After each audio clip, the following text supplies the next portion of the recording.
Good day, everybody. Here we are ready to go for roll reveal number 713. It's a 1972D roll. Don't have anybody watching right now, so I'll wait a minute or two and see if anybody else shows up before I get started. 1972D, well known for having a bunch of broken mint mark punch, what used to be called RPMs. They've all been delisted since.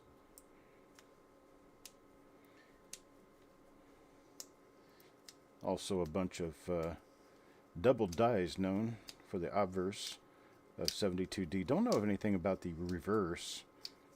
I'm trying to get this roll open here in a respectable manner. Hello, Yogi Bear, Dan McCumber, Richard Sappington. Good day to all of you. Good morning, Pacific Standard Time, of course. Well, you're 3 hours behind me. It's still 11:15 in the morning there. It's 2:15 in the afternoon here and just getting started for the day.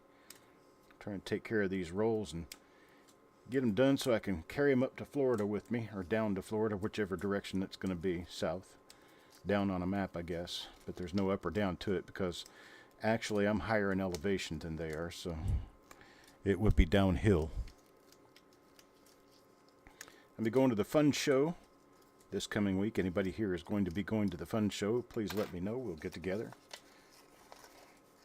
Find a way to bring you guys into the dinner that we're going to have on Friday evening if you're going to be there. All right. Coin number 1.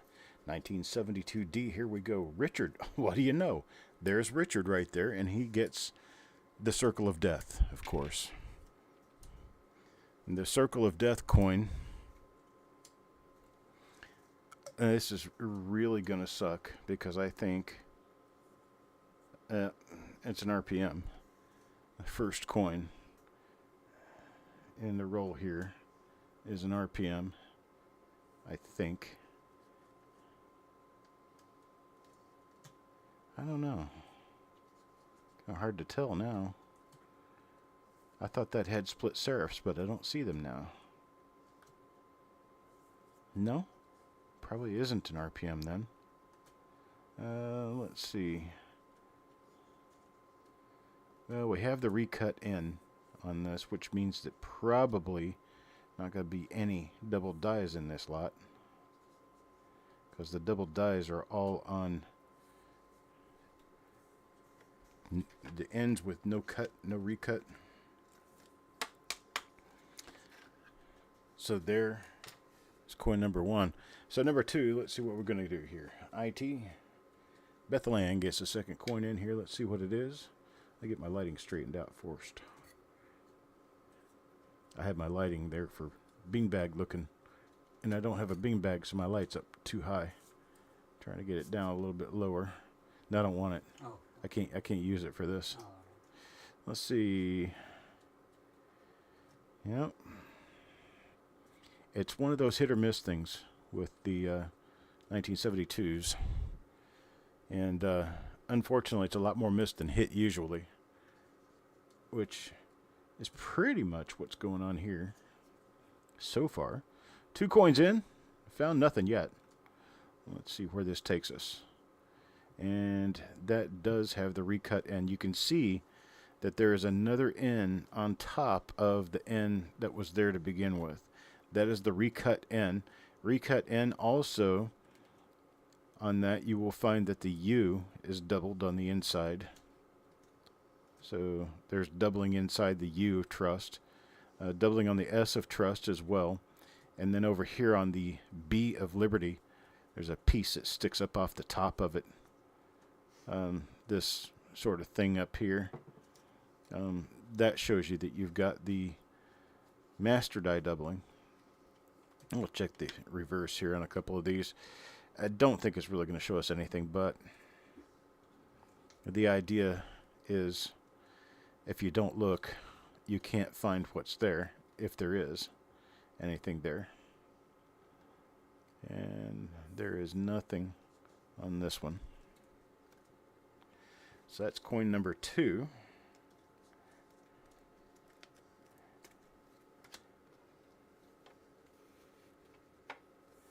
number 3 now. Mickey? Yes. Yes. Mickey for coin number 3. And Mickey's standing here beside me. You know, like a sore little puppy dog wanting to see his coin. What's that? What's that? What's that? What is it? What's it? And I already know if it's mine, it's not going to be anything. yeah. Well, pretty much, unfortunately, that's what I'm finding this roll more likely is than not.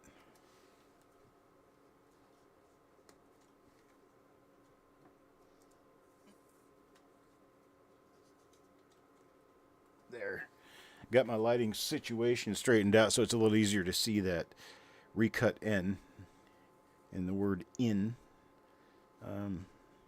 or which way you turn it. You see that it's kind of doubled, and that is a sign that you have the master die doubling. Master die doubling occurred on Philadelphia, Denver, San Francisco, and proofs.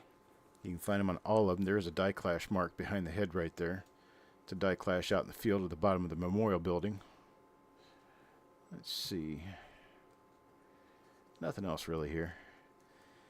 This probably should have been one of those rolls that I did as an express, because I don't think we're going to find anything in it.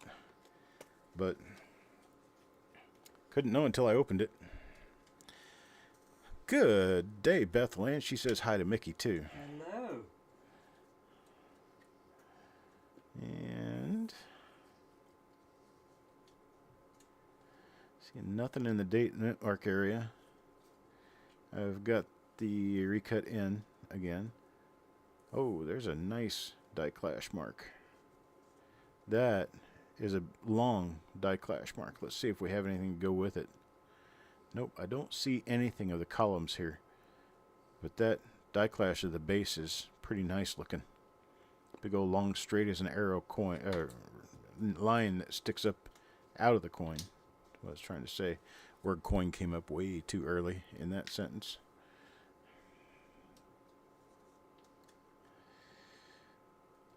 Yeah, I had to have a discussion, a really light discussion with my wife last night, because she was asking me about, you know, what was going on. And I said, well, just a little bit of excitement. And she says, really, what is it? And I told her the story. I don't know, IT. No, I don't have any new emails that I know of. When did you send it?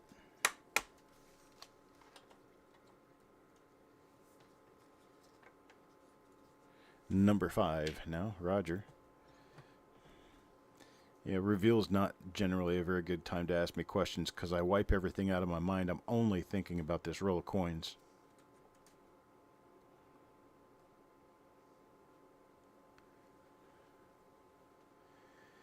If you requested something by email and you needed a response and I didn't give you a response, please send the request again.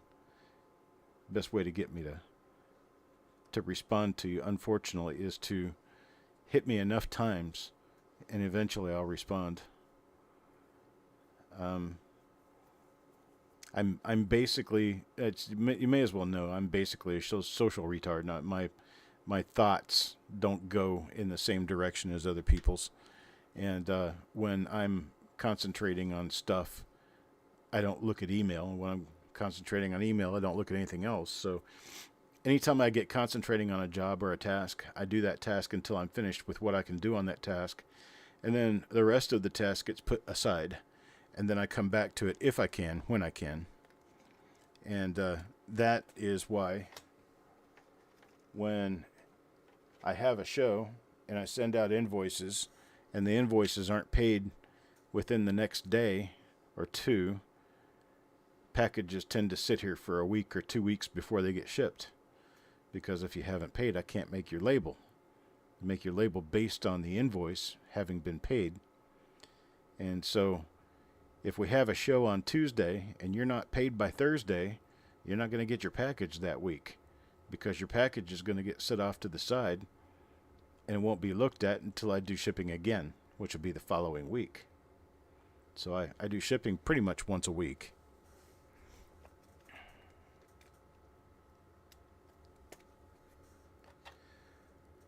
I sent you an email about that, I think, that I accidentally sent you to. Did you read your email that I sent to you? Because I accidentally sent you 2 invoices.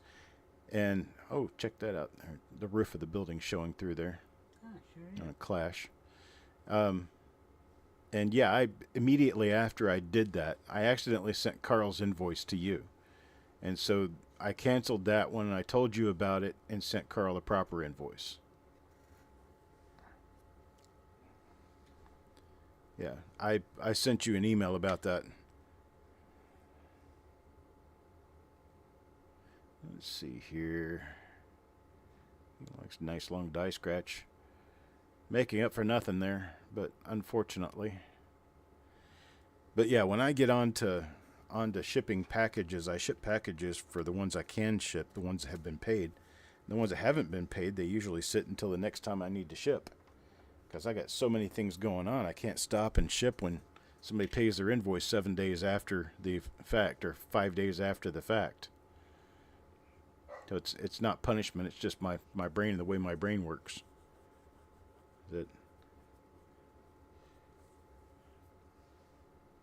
And I guess a person could look at it like if you wanted to get your package this week, you would have paid within 48 hours, like the rules say. But that isn't necessarily how I look at it. I really don't look at it. If I can't make your label, I set your stuff aside. I make your label when I can.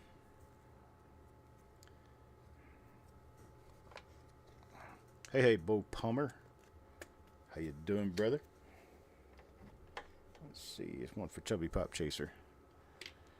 Next roll I'll be doing is a 2020 Philadelphia roll. I've got those 2 rolls for today. There's another one of those with a big clash mark. That's the base of the memorial building sticking out behind his head. Definitely one of the master die doubles. You can tell it because you've got the doubling on the U up here. Then you come around to here, you've got a little bit of doubling on the T. You've got doubling inside the E. Then the N is recut. You got a secondary N carved on top of the regular N, and the I is actually also doubled, as is the top of the B in Liberty and the R in Liberty, both doubled to a certain extent. You can see that like that. And that means you got master die doubling. Master die doubling does not come with any of the regular doubled dies. The doubled dies were made at a different time when that master die was not being used. And so if you get a roll that has those, they're pretty much generally always going to be those, and none of them will be doubled dies. The repunch mint mark's a little bit different. You can get RPM. Say there's an RPM right there. I keep passing this, and I know I'm finding something. There's the upper serif, and there's a split in the upper serif right there. So I'm going to have to take a better look at it, but I actually do believe this is an RPM. It's kind of hard to see. It's kind of hard to detect, but I sure believe it is one. If it is, I don't think it's listed. But we'll go through these again, of course. We'll look through them again before we send them off to anybody. Here's Doug Rizak. And Doug gets what's going to turn out to be a normal coin. Unfortunately. Yeah, no doubling on this one. Coins aren't the most beautiful looking coins I've ever seen. They're okay. What's up, Ant? Is Ant going to the fun show? If Ant's going to the fun show, Ant needs to let me know so I can get him in on the plans. That is interesting. That is hella interesting right there. It looks like a die clash with the columns plus an offset die clash, 2 of them. That's neat looking coin. That's kind of interesting. That's very different. That's something I'm not used to seeing. Let's see. Does have the recut end, so it's not going to be one of the... I think all of these are going to be from that master. So we may as well forget getting the listed double dies. Yeah, that's a fandamtastic coin right there. Well, that's nice. Got Carl a good one. Carl's got a goodie. Alrighty here. Let's see what's next. Taco John. Be doing the express rolls today. Also be photographing for the express roll show, which will air after I come back from Florida. I'm considering two different ways of handling it.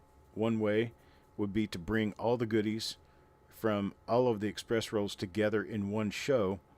And then the other idea is to just do a highlight show that's a 5 or 8 minute show, whatever that takes to run through the highlights of each roll and do them as individual shows as the reveal shows. Only have them be highlights and mark it as highlights.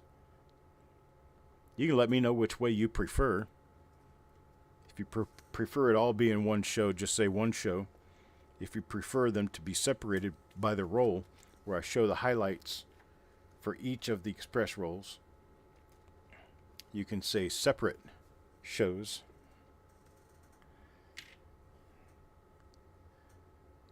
And now listen to what you people say, because you people are in control. Not really, Dirty Water. I mean, we have found one that's got multiple clashes on it. No double dies at all. I don't think there's going to be any in this roll. And I haven't really found any RPMs to speak of. However, I may have found an RPM. Double die reverses I'm not even worried about. There are no known double die reverses in any 1972 Lincoln Cent.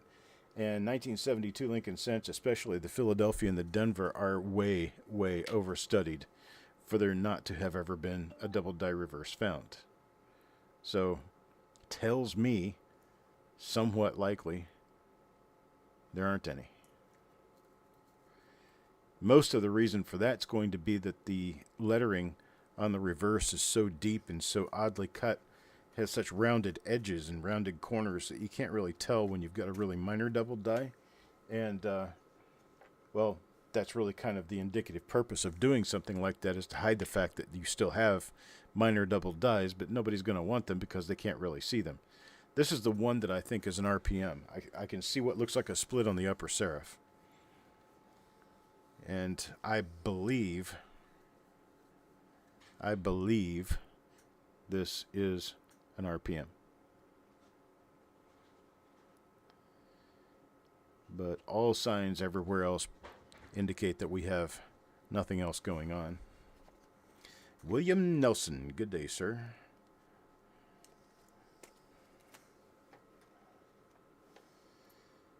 If you would like to register to get involved in these, or if you would like to register just to be a customer so that when an auction comes up, you'll have that available to you. See, this is another one of them. I'm almost positive this is an RPM. Little split upper serif going on. They're all exactly the same. They've got the same markers, so I'm not looking at something that's common to a number of dies. It's basically one single die. But I have auctions, we have fun times, sometimes we have mystery pulls for coins of value. We also do these reveal shows. There's another one. Same die again. Yep. It's got that big long die scratch running out in front of the face. 18 people watching. Man, isn't that amazing? For something that I didn't notice on any longer than I did, to have 18 people watching is a pretty good feat. I appreciate everyone who comes and everyone who spends time with me here. And I do believe we're going to have to dig through these and get all these out and find them as RPMs. May as well pull Suregs out and let it sit here. Coin number 19 now, Dirty Water. Dirty Water.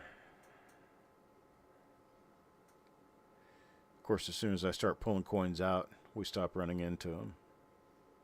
But that's the way the cookie crumbles. Got nothing on Dirty Waters coin. My knowledge is amazing. Thank you. I appreciate that. I wish my charm were so amazing. But unfortunately, I'm given what I'm given. Knowledge is the only gift I end up walking away with. Height's better than, the trains and brains thing. Look at that. That's a number of die clashes. I'm not exactly sure what is clashed there or how many of them, but it looks like we have at least 2 sets in this clash, possibly 3. 3 sets in a clash, and oddball, whatever that is, I do not even know.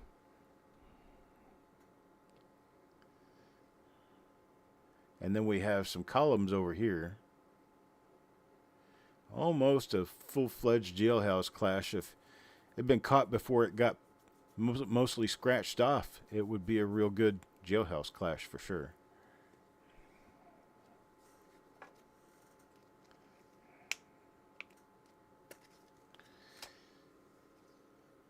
Number 21, back to Mickey again. See if Mickey gets anything here. I'm going to have to say no, because I know this die pair. The die scratch from the 7 all the way up to the T. Can't miss that. I've seen this before in this roll, and, well, unfortunately, there's nothing there to be seen. Could it be die deterioration doubling on those atypical clashes? Something similar to former FS DDO from 71. No, that's not what that is. That thing on the 71, that's like a really, really, really strange thing. These don't even have, see, there's one with columns on it that's a little bit better, a little bit easier to see on that side. Got nothing over here. Got nothing on this side. Just a little bit of the roof down there below the TY of Liberty. But over here, there's actually 2 columns that show up. This one right here, column bay, and here's another one, column bay here. So you can see kind of where a couple of them show up, and then the base, actually the top of the roof. Roof or rough? I don't know how you want to say it. However you want to say it, I guess. English language anymore is a very flexible, durable thing. That's actually not a bay. That's the cornice, the edge of the building. Edge of the building here with column 12 right here, and then the bay between column 11 and 12 right here. So you got a cutie.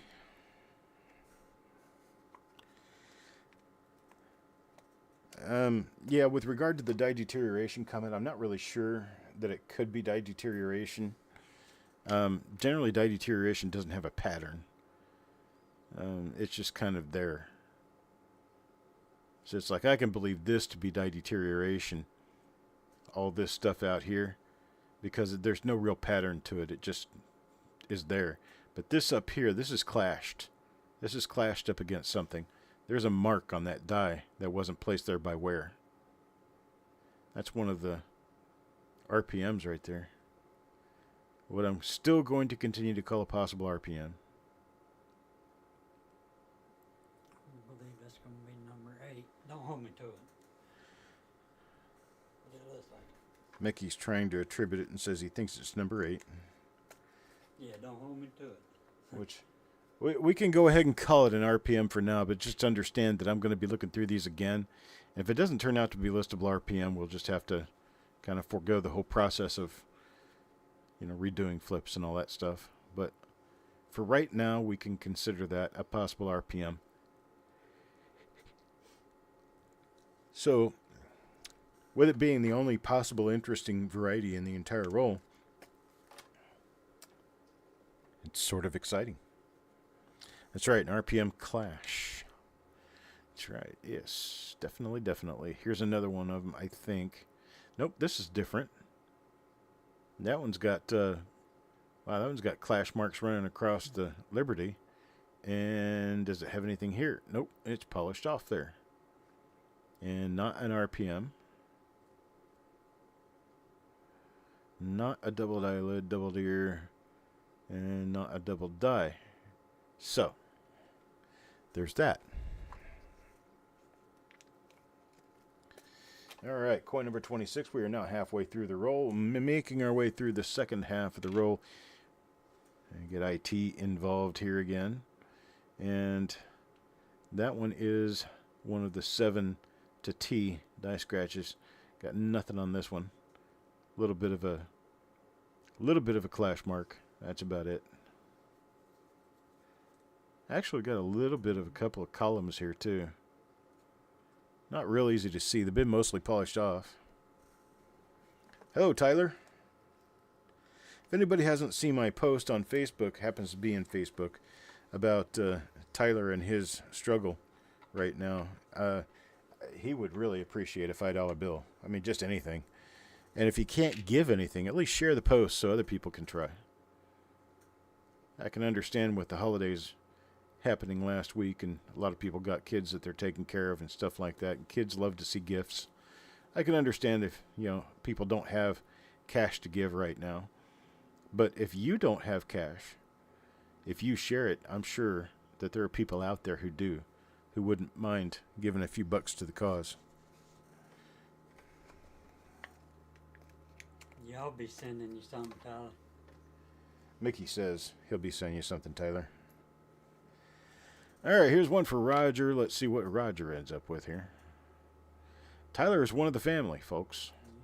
He's been around long enough that he's part of our family. So family takes care of family. We just do that.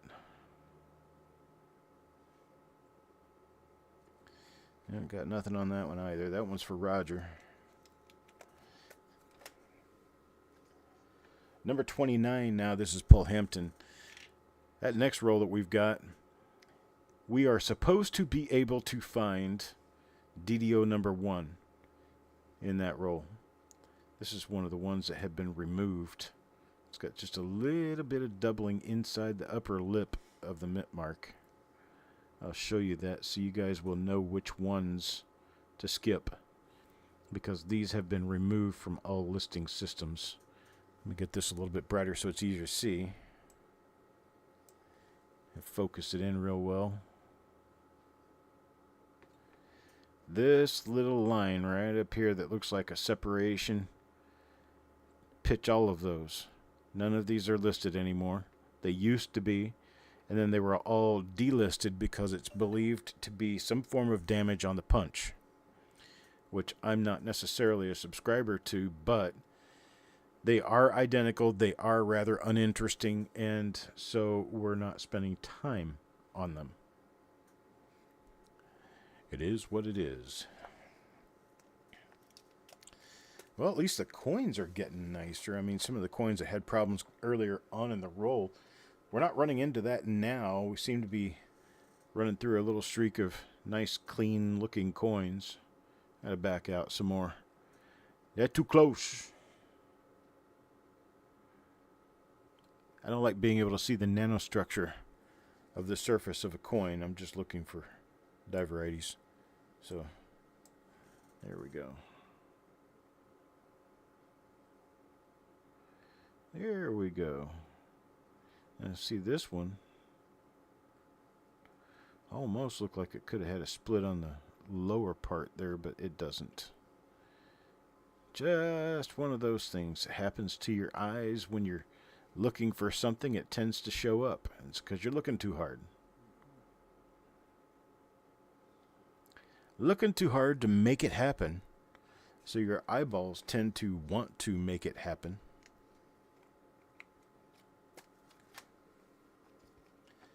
Number 31 now, on to Sissy.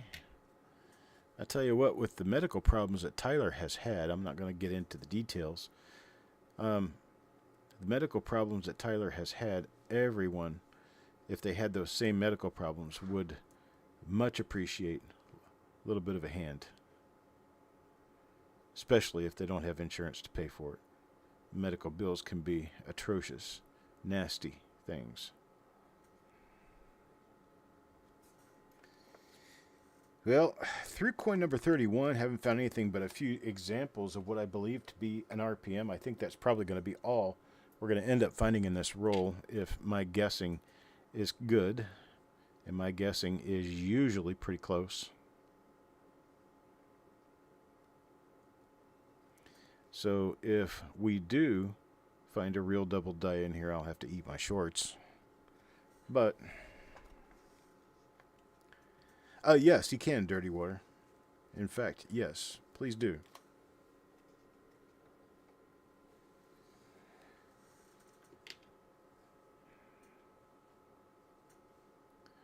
$72D with nothing on it.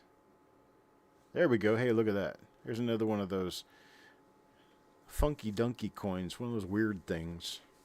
It looks like so many different things. This looks like a judge sitting at the bench in court. See his head leaning over there and his arm out here and his elbow back here, and he's got the bench up here, and here's your attorney talking to him up close. So we'll call this the courtroom clash. I ought to write a book about that. How I come up with stupid names for what I do. Oh, I got one. That was mine. With a list of 12,000 different stupid names you can call your coins so you'll never forget them. You guys remember the race car chip? What was that, 1955S or something? It's one of those 50s. We found it on the left wheat in the lines. In the left wheat, there was a little die break that looked like a car, looked like a little race car. I found another one time looked like a turtle. Yeah, it had the turtle. So yeah, it's not unscientific to do something like this. It's not like an unprofessional thing. It's anything you can do that can go through your mind and help you remember what you're looking at, so you'll know when you see it again. Do it, whatever it takes. Word association, picture association, whatever it takes. There's another one of our RPMs. Now that's really looking more like a real RPM. I think I saw what looked like a separation line. Maybe. I have to zoom into this and take a good look at it.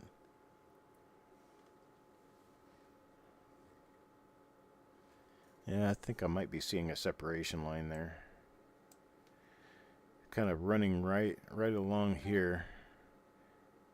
It looks like there could be something there, but this is definitely extended. That's definitely, it should just be a little point, and it's actually a straight line. So that tells me that there is actually some mint mark doubling going on there. Found a number of these in the roll so far. We got to go back and pull other ones out because I was tossing them at first. But if that has the big long die scratch in front of the face, which I think it does, we'll just we'll put that in the stack. Now I'm having trouble with my lighting again now that I've screwed with it. That's right, Chuck. Screw with it enough, and nobody will be able to tell what you're doing.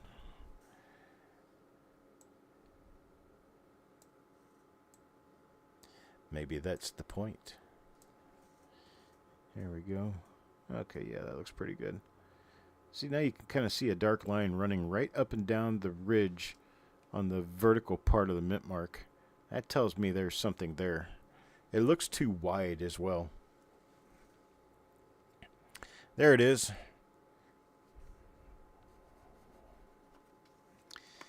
Yeah, there's a few of these that had to have been something like really, really special before they got the wire brush out after it and started polishing stuff off.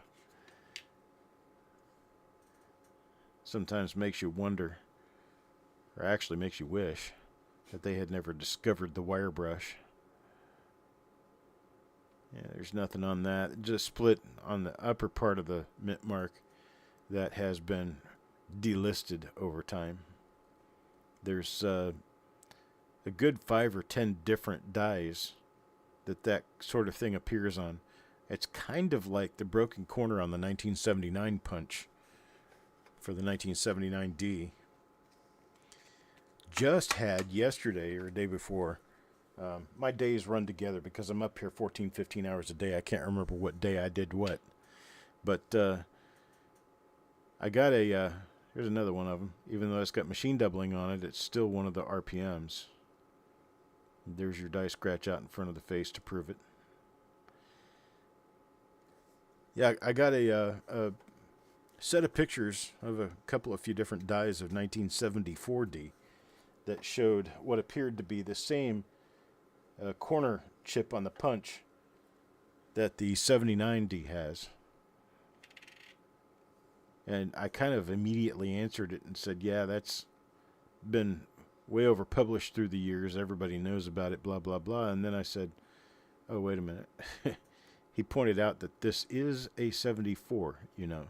I'm like, oh, yeah, it's this isn't so common for 74. I'm not really sure what it is exactly.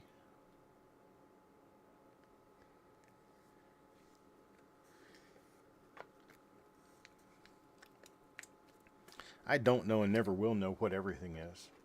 I try. Never going to achieve that.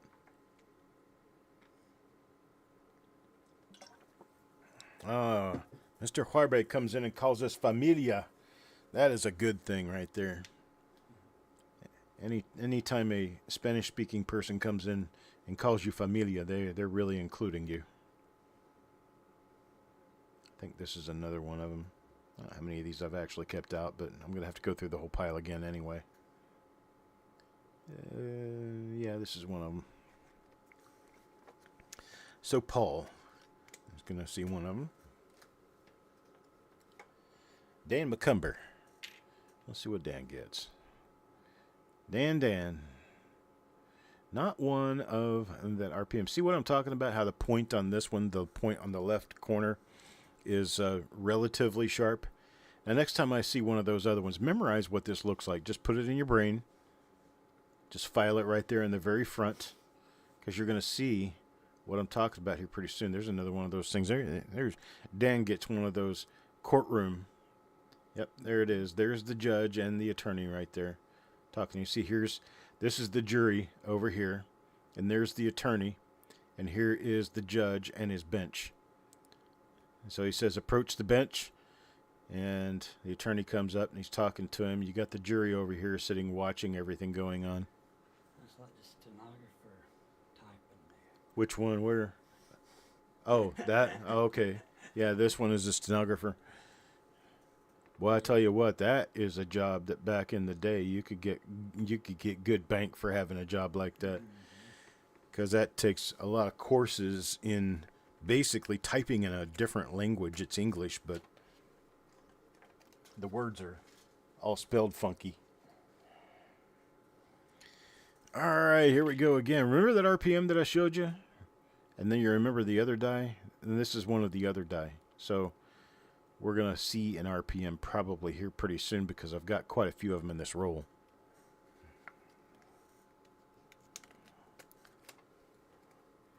Got another one coming up next. We're going to be doing a 2020 Philadelphia roll that has been reported to contain WDDO number 1. There you go. There's a good look at it right there.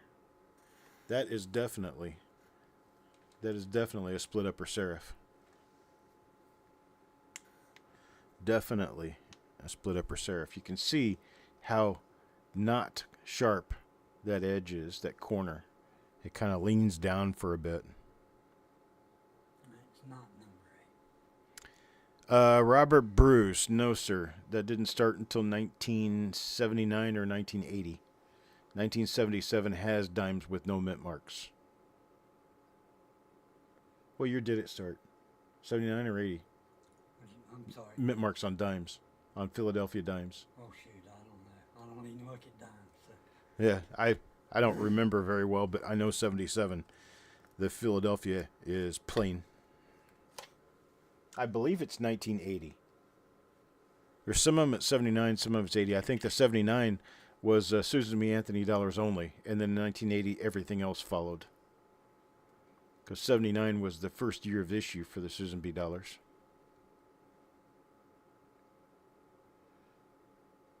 The fugly little dollars. Carter quarters is what we called them. Because Carter was president back then.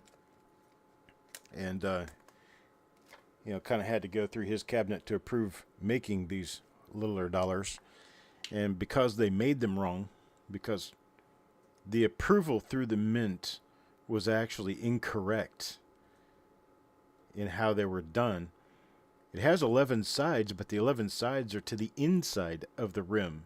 The coin initially was supposed to have 11 sides. So if you had an 11-sided coin, you couldn't mistake it for a quarter. But because it has a round edge with reeds, it looks just like a quarter on the edges, and it is exactly 1.5 millimeters larger around. That's not really enough to notice. 79, Ant says. I knew it was something like that. So it would be quarters, nickels, dimes, and half dollars in 79. And the dollar coins. Quarters, nickels, dimes, half dollars, and dollar coins. 1979. The only Lincoln cent with a Philadelphia mint mark is 2017. And 2017 P Lincoln cents were made because of the 225th anniversary of the Philadelphia Mint. They were celebrating and didn't really make that widely known, so most people have no idea why the 2017 P is a P. Now, for a lot of us, dealers and collectors included, we put a P after like 1945 Lincoln cents, 1957 Lincoln cents. We put a P after it just to show for sure that it's not a D. But then there's also people who don't put a mint mark at all after the date to mean Philadelphia. Sometimes you'll actually see it written out as well. 1957 plain. Sometimes you'll also see the mint mark inside of a parenthesis, meaning that it's assumed that's a Philadelphia mint mark, even though there is no mint mark. And then we get into a whole different structure, a whole different story that needs to be brought to forward sometime and spoken about, which is the 1922 Denver Lincoln cent. 1922 Denver was the only mint to make Lincoln cents. So there were no plain Lincoln cents that year. Now, 1921, 1923, they had Philadelphia. But in 1922, only Denver made Lincoln cents. So when the year started, of course, nobody knew this news. When the year started, penny collectors out there looking for their 1922 plain pennies, and they couldn't find them, and eventually a few of them show up. Well, a few that showed up were actually 1922 Ds with removed mint marks or missing mint marks because of overpolishing or something to that effect, and people were collecting them as if they were made in Philadelphia. And that is why the 1922 no D Lincoln cent is worth so much money to people, because of a huge misunderstanding back in the year they were made. There are, and I actually have one, I wish I could find it, but somewhere I have a 1923 S Lincoln cent where the mint mark is almost completely missing. You can barely see it. And so I argue that this die that made this coin, probably within the next 50 to 100 coins, that S was worn completely off, and it was making 1923 Lincoln cents from San Francisco with no mint mark. How valuable is that? Well, unfortunately, because there are 1923 plain Lincoln cents, the 23S with no S is sold as a plain and doesn't have any value. This is the last coin in the roll. It's going to go to Doug, and unfortunately, we have that Batdorf wrapping machine Circle of Death on this coin, because this was facing the outside when the roll was wrapped. That is what we have for this. We're going to have a few RPMs, it looks like. We may have some other things that I'm not seeing during the show that we'll pick up after the show, because we are going to inspect the entire roll again. But for right now, what we're going to do is get ourselves prepared and move on to reveal number 716,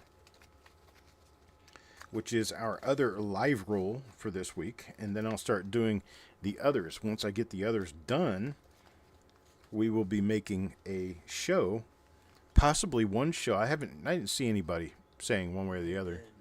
They didn't. Nobody ever said anything. See it. Okay. All right. Well, we're either going to do one show to recap the highlights of all 4 of the express rolls, or we will do one small broadcast each. There will be recorded shows, live recorded shows of the highlights of each of the different express reels. Anyhow, I appreciate it. You guys have a great afternoon. If you don't come back, if you do, you need to go out and look for reveal number 716. Wait for me there, and I'll be there in just a few minutes. Have a great time.